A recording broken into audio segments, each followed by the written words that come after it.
Welcome to the Slop Temple. We pray this video helps.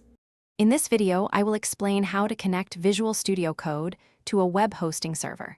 First, we will explore the common ways to establish a remote connection, allowing you to edit files directly on your server. We will then look at the specific extensions and configurations required to set up a seamless development environment. This approach significantly streamlines your workflow, saving you valuable time and effort. One popular method involves using an SFTP or FTP extension within Visual Studio Code. You will need to install an extension like SFTP by NatiskSkunk.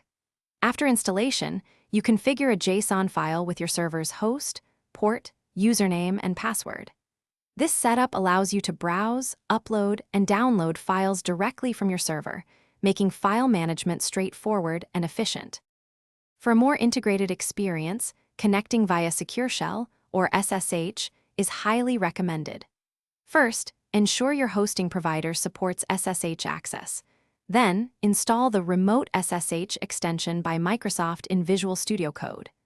This powerful tool lets you open any folder on a remote machine, edit files, and even run terminal commands as if you were working locally. It offers a robust and secure development environment.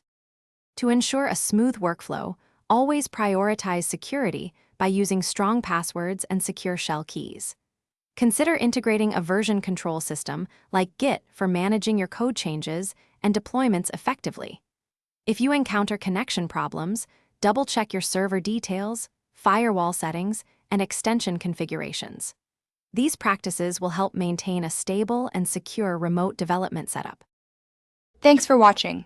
Consider subscribing if we helped you.